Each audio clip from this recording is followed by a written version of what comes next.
తాకట్లో ఉన్న మీ బంగారాన్ని విడిపించి ఆ రోజు ఆన్లైన్ రేటుకి కొంటాం. Sharma gold company. అమ్మా నమస్తే. నమస్తే అమ్మా. అమ్మా మనకి సంక్రాంతి పండుగ రాబోతోంది. అవునమ్మా. సో 3 రోజుల పండుగ, పెద్దల నిజానికి పండుగ 4 రోజుల పండుగ. 4 రోజులమ్మా. పెద్దల పండుగ ఇలా రకరకాలుగా పిలుస్తూ ఉంటాం కదా. ఈ పెద్ద పండుగ, పెద్ద పండుగ, రైతుల పండుగ మరీ ముఖ్యంగా. సో ఈ పండుగ పర్వదినాన్ని పురస్కరించుకొని అసలు అనుసరించాల్సిన విధి విధానాలు ఏమన్నా ఉంటే చెప్పండి. మీరు కొన్ని పదాలు వాడారు. పెద్ద పండుగ, పెద్దల పండుగ అని కదా? రైతన్నల పండుగ. రైతన్నల పండుగ. మనది వ్యవసాయక దేశం, పంటలు చేతికి వచ్చేటటువంటి కాలం. అంచేత ఎప్పుడు కూడా నా దగ్గర ఏమీ లేదు అనుకునేటటువంటి వాళ్ళకు కూడా చేతి నిండా ఉంటుంది. అంటే నాకు పొలం లేదు, నేను వ్యవసాయం చేయలేదు, అయినా నా దగ్గర ఎట్లా ఉంటుంది అంటే, వ్యవసాయం చేసినటువంటి రైతుకి ఆ పంట వచ్చినటువంటి కాలంలో ఆ పంట అంతా తానే అనుభవించేటటువంటి స్వార్థం ఉండదు. చాటలతో అడిగిన వాళ్ళకి అడిగినట్టు ఇస్తారు, లెక్క లేకుండా. కళ్ళాల దగ్గరికి వెడితే ఎట్లాంటి వాళ్ళకి చాటలతో పోస్తారమ్మా. అంటే చేతులతో పోస్తుంటే కదా, చాటలతో పోస్తారు. కనుక ఎట్లాంటి వాళ్ళ దగ్గర కూడా ఇంతో అంతో ధాన్యం ఉంటుంది, ధనం మాట ఎట్లా ఉన్నా. అందువల్ల ఇది ప్రధానంగా ఉంటుంది. తర్వాత పెద్దల పండుగ అన్నారు కదా. పెద్దల పండుగ అంటే పితృదేవతలు తిరిగి తమ స్థానాలకు వెళ్ళిపోయింది. దక్షిణాయనం వెళ్ళిపోయి ఉత్తరాయణం ప్రారంభమవుతోంది గనక పితృదేవతల కాలమైనటువంటి దక్షిణాయనం పూర్తవుతుంటే ఆ తిరిగి వెళ్ళేటటువంటి పితృదేవతలకి మళ్ళీ రండి, మమ్మల్ని చల్లగా చూడండి అని వీడ్కోలు పలుకుతూ వాళ్ళకు కొంచెం మర్యాదలు గౌరవాలు నెరిపేటటువంటిది. అందుకే తప్పనిసరిగా మకర సంక్రాంతి నాడు కొన్ని వర్గాల వారు, కనుము నాడు కొన్ని వర్గాల వారు గారెలు అవి చేయడం, పితృదేవతల పేరుతో పెద్దలు అన్న పేరుతో పెద్దల పేరుతో కొంతమందికి బ్రాహ్మణులకి స్వయం పాకాలు అవి ఇవ్వడం, దానాలు చేయడం అవన్నీ చూస్తూ ఉన్నాం. అంచేత ఇది పితృదేవతలకు సంబంధించింది. అందుకే నువ్వుల వాడకం కూడా మనకి ఎక్కువ కనపడుతుంది. పితృదేవతలకి నువ్వులు కదా అధికంగా వాడతాం, నువ్వుల వాడకం కూడా కనపడుతూ ఉంటుంది. ఇంకా పెద్ద పండుగ అనడం కనుక వచ్చినట్టయితే ఎప్పుడు మొదలవుతుంది? డిసెంబర్ 16నే మొదలైంది మనకి పండగ. నెల పట్టడం అంటాం కదా. నెల రోజులు పండగ వాతావరణమే ఉంటుంది పల్లెటూళ్ళల్లో. ఇప్పుడు కొంచెం తగ్గినట్టుంది, కానీ అందులో ఈ సంవత్సరం మరీ తక్కువగా ఉంది. కాకపోతే మామూలుగా మా చిన్నతనాల్లో, మీ చిన్నతనాల్లో కూడా చూసి ఉండొచ్చు. మా చిన్నతనాల్లో డిసెంబర్ 15, 16 ఏనాడు సూర్యుడు ధనుస్సు రాశిలోకి వస్తే ఆ రోజు నుంచి అసలు పండగే పండగ. అప్పుడే స్కూల్లో చదువుకునేటప్పుడు హాఫ్ ఇయర్లీ పరీక్షలు ఉండేవి. ఎప్పుడు మధ్యాహ్నం హాఫ్ ఇయర్లీ పరీక్షలు అంటే మధ్యాహ్నం ఇంటికి వస్తాం కదా. ఎప్పుడు మధ్యాహ్నం ఇంటికి వద్దామా, పొద్దున పెట్టి వెళ్ళిన గొబ్బెళ్ళు ఉంటాయి కదా, వీటన్నిటిని గోడకు కొడదామా, ఎంత హరిదాసులకి ఏమేమి ఇచ్చారో ఇవన్నీ లెక్క చూసుకుంటూ ఉండడం. మళ్ళీ సాయంకాలం ఎంత ముగ్గు వేయాలి అని ఆలోచించడం. ఎంతంత ముగ్గులమ్మా, సాయంకాలం 5:30, 6 గంటలకి ముగ్గు మొదలు పెడితే రాత్రి 10, 11 అయ్యేది. 5-6 గంటలు నడుములు పడిపోయేటట్టు ముగ్గులు వేయడమే. ఎంత సన్నగా వేస్తారు, ఎంత పెద్దది వేస్తారు, ఎంత అందంగా వేస్తారు, ఎన్ని మెరికలతో వేస్తారు, ఇది లెక్క. ఇంత వేసుకుంటూ పొద్దున్నే గొబ్బెమ్మలు పెట్టుకుంటూ ఈ లోపలేమో హరిదాసులు వస్తారు, గంగిరెద్దుల వాళ్ళు వస్తారు. భిక్షాటనం చేసి జీవితయాత్ర గడపటం తమ వృత్తిగా కలిగినటువంటి అన్ని వృత్తుల వారు వస్తారు. జంగందేవర్లు, కాశీకావిళ్ళు, నూనెగుడ్డల వాళ్ళు, విప్ర వినోదులు, ఇలా ఎన్ని రకాలు ఉన్నారో అన్ని రకాలు వస్తారు.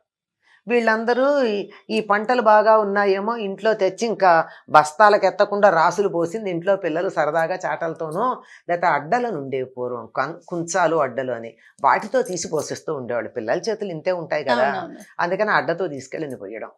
ఇంకా అసలు తినడానికి ఎన్ని రకాల పదార్థాలు ఉంటాయి అంటే చిరుతిళ్ళు చెప్పడానికి రేగిపళ్ళు, పులిరేగిపళ్ళు, మరి తేగలు, మళ్ళీ ఇంకెప్పుడు దొరకవు కదా, చెరుకులు, ఇవన్నీ రకరకాలు, పెసరకాయలు, పొలాల్లో తంపట వేసినటువంటి పెసరకాయలు, మినపకాయలు, కందికాయలు తంపట వేసి తీసుకొచ్చి ఇంటికి పెడతారు. ఆ రుచే వేరు, మీరు ఎక్కడ కూడా దొరకదు ఆ రుచి. అదే కదా, పైన ఉన్నటువంటి తొక్కతో పాటుగా లోపల ఉన్న లేత గింజలు సహజంగా నానబెట్టకుండా సహజంగా మెత్తగా ఉన్నటువంటివి బయట నుంచి కొంచెం వేడి కలిగిస్తే లోపల ఉడికి ఆ రుచి ఎలా ఉంటుంది? చెప్తుంటే నోరు ఊరుతుందమ్మా. నాకేమో అవన్నీ రుచులు గుర్తొచ్చి నోరు ఊరుతున్నాయి ఆ, అవన్నీ తిని ఉన్నటువంటి వాళ్ళం.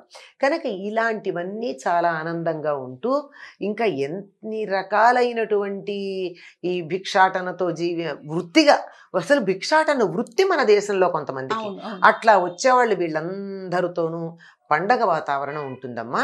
ఇంకా సంక్రాంతికి ముందు కానీ కొంచెం తర్వాత కానీ ఈ వ్యవసాయం పనులకు కొంచెం ఆట విడుపు ఉంటుందేమో. వీటన్నిటిని కూడా చాలా ఆనందంగా గడుపుకోవడం ఉంటుంది. రేగిపళ్ళు వస్తాయి, ఉమ్. భోగి నాడు భోగి మంటలు భోగి మంటలు వేసుకుంటారు, వేస్తాం. తలంట్లు పోసుకుంటారు. ఈ సందర్భంలో మీరు విధి విధానాలు అన్నారు. ఉమ్. ఇది ఈ నెలంతా ఇట్లా గడిపితే భోగి నాడు తెల్లవారుజామునే సూర్యోదయానికన్నా ముందు ఈ ఇవి పెట్టారు కదా, గొబ్బెమ్మలు. ఆ, ఈ గొబ్బెమ్మల పిడకలు, పనికిరాని చెత్త, ఇళ్ళన్నీ బాగు అవునవును, చేస్తారుగా, అవును. పనికిరాని చెత్తా చెదారం అంతా వేసి భోగి మంటలు వేసేయడం. ఆ తెల్లారుజామున స్నానాలు చేయడం, వీలైతే అందులో నీళ్లల్లో కొద్దిగా నువ్వులు కూడా వేస్తారు. ఉహు. ఎందుకంటే ఈ చలికాలం పోయి తర్వాత మళ్ళీ హఠాత్తుగా వేసవికాలం, ఉత్తర దిక్కుకి సూర్యుడు ప్రయాణం మొదలు పెట్టేటప్పటికి ఒళ్ళంతా పగలడాలు అవన్నీ వచ్చి వాతావరణంలో తేడా వస్తుంది. ఉమ్. ఆ పైగా ఇదంతా దక్షిణాయనం అంతా పీడకాలం అనుకుంటాం కదా, దానికి సంకేతం అంతా పోవడానికి నువ్వులతో స్నానం చేయడం, పీడ పోయింది అనేదన్నమాట. ఉమ్. అభ్యంగన స్నానాలు చేయడం ఉంటుంది. అది అయిన తర్వాత పిల్లలకి భోగి పళ్ళు పోయడం, పొంగలి అని వండుతారు. ఎందుకంటే కొత్త బియ్యం, కొత్త బెల్లం, పాలు, ఉమ్. వీటితో ఆవు పాలు, వీటితో పరమాన్నం చేసి దేవుడికి నైవేద్యం పెట్టడం ఉంది. ఈ పొంగలు అనేది పాలు ఇలా పొంగినట్టుగా ఉంటాయి కదా, ఈ పొంగడాన్నే తమిళులు పొంగల్ అని, అసలు సంక్రాంతినే పొంగల్ అంటారు. అవును. పొంగలి వండుకునే పదార్థమే తప్ప పండగ సంక్రమణం, ఉమ్. సంక్రాంతి. సూర్యుడు మకర రాశిలో ప్రవేశించి దక్షిణాయనం వెళ్ళి ఉత్తరాయణం వచ్చేటటువంటి పుణ్యకాలం. అంతే. అందుకని మనం సంక్రాంతి అంటమే సంక్రాంతి. సరైనటువంటి పద్ధతి. కనుక ఈ పొంగలి వండి, అది కూడా సూర్య సంబంధం కదా, ఆరు బయట వీలైతే ఆరు బయట, కొంచెం సంప్రదాయ కుటుంబాలు ఆరు బయట చేయడానికి ఇష్టపడవు గనక లోపలైనా ఇంట్లో అయినా చేసి దాన్ని సూర్యుడికి వాటికి నైవేద్యం పెట్టడం. పిల్లలు ఉంటే బొమ్మలు పెడతారు, ఉహు. బొమ్మల కొలువులు పెడితే ఆ బొమ్మల కొలువులో కూడా ప్రధానంగా పులగం నైవేద్యం పెడతారు. అప్పుడప్పుడే వచ్చిన పెసలు, ఇంకా తడితడిగా ఉంటాయి పెసలు, పూర్తిగా ఎండవు. ఆ పెసలు కొత్త బియ్యం కలిపి మెత్తగా ఉండేటట్టుగా చాలా చక్కగా పొంగలి, కట్టు పొంగలి, ఈ కట్టు పొంగలి చేసి కట్టె పొంగలి అంటాం ఆ, మనం. మనం అది దాన్ని వేసి దాన్ని నైవేద్యం పెట్టడం ఉంటుంది బొమ్మలకి. ఆ తర్వాత అంటే బొమ్మలన్నీ కూడా బ్రహ్మదేవుడికి సృష్టికి ప్రతీక అనమాట. బ్రహ్మ బొమ్మ ఉమ్. అలా ఉండి సృష్టిలో ఉన్న అన్నింటినీ ఆరాధించాలని పిల్లలకి తెలియచెప్పడానికి బొమ్మల్ని పట్టిస్తారు.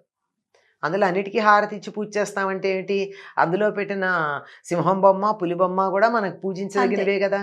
అంటే అన్నిట్లోనూ దైవం చూడడం అన్నది నేర్పడం, సృజనాత్మకత నేర్పడం, ఇవన్నీ ఉంటాయి. అయ్యాక పిల్లలకి భోగి పళ్ళు భోగి పోస్తారు పళ్ళు కదా. పోస్తారు, భోగినాడు పోస్తారు కనుక భోగి పళ్ళు అంటాము. ఆ భోగి అన్న పేరు కూడా ఎందుకు వచ్చింది అంటే భోగానికి సంకేతం. ఈనాడు గోదాదేవికి రంగనాథుడితో వివాహమైనటువంటి రోజు, ఉమ్. అందుకని దానికి భోగంగా చెప్పడం జరుగుతుంది. పాతాళ లోకం నుంచి అంటే భోగులు అంటే పడగలున్నవి, పాములు అని అర్థం. పాతాళంలో ఎక్కువ పాములు ఉంటాయి కనుక ఆ లోకం నుంచి వచ్చినటువంటి బలిచక్రవర్తి లోకాన్ని పరిపాలించేటటువంటి రోజుగా దీని గురించి చెప్తూ ఉంటారు. అందుకనే దానాలు కూడా అవి చేయడం మనకు అధికంగా కనపడుతూ ఉంటుంది. ఈ భోగి పళ్ళల్లో ఇనప పాత్రలో రాగి కానులు, రేగుపళ్ళు, ఇంకా ఓపికంటే శనగలు, ఇవి వేసి వాటిని పిల్లల చుట్టూతా దిష్టిలాగా తీసి నెత్తిన పోసినట్టయితే సంవత్సరం పాటు ఉన్న దిష్టి పోతుంది అని చెప్తారు. వేరేవన్నీ కాదు లెక్క, మనం ఇప్పుడు ఈ నికెల్ రూపాయలు అవి కాదు వేయాల్సింది, రాగి, అది కూడా ఇనప పాత్ర.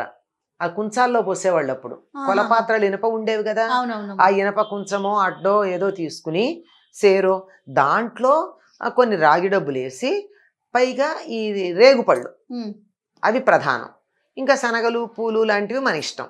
ఇవి వేసి పిల్లల తల చుట్టూతా గనక తిప్పడితే రాగికి ఇనుముకి అయస్కాంత లక్షణాలు ఉంటాయి కదా, ఇది విద్యుత్తుని, అది మామూలు ఇనుముని ఆకర్షించే లక్షణాలు, ఇనుముకి అయస్కాంత శక్తి పొందే లక్షణం ఉంది కదా, ఉంటుంది కదా సహజంగా. వీటితో పిల్లల తల చుట్టూతో ఇట్లా తిప్పి గనక తీసినట్టయితే ఎటువంటి దృష్టి దోషం ఉన్నా వాళ్ళ చుట్టూ ఉండే వర్చస్సులో అదంతా పోతుందని చిన్నపిల్లలకి దిష్టి తీసేస్తూ ఉంటారు.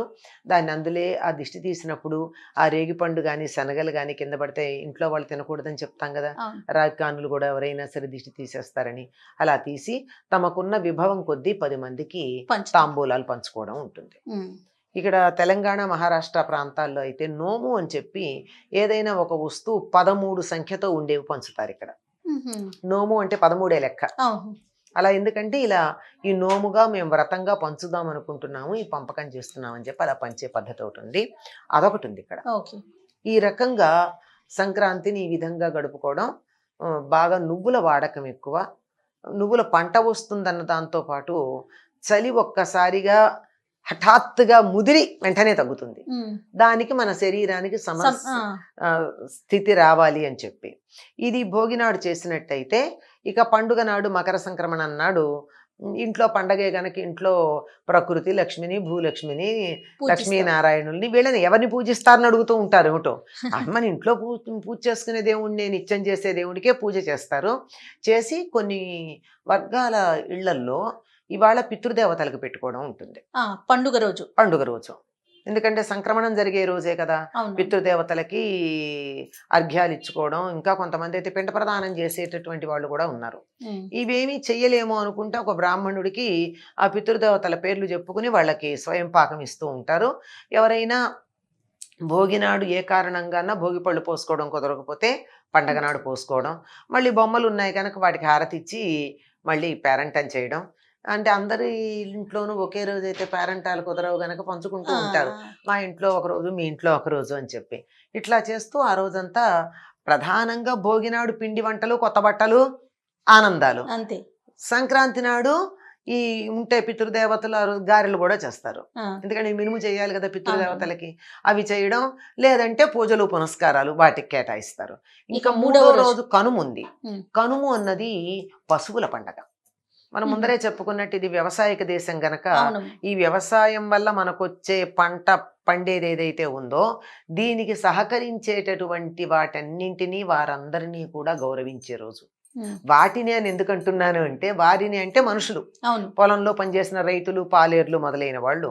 అంతేకాదు వాటిని అంటున్నాను ఎందుకు అంటే, నాగలి మొదలైనటువంటి పనిముట్లు, వ్యవసాయ పనిముట్లు, మనకి వ్యవసాయానికి సహకరించేటటువంటి జంతువులు, వీటన్నింటినీ కూడా మనం పూజిస్తాం.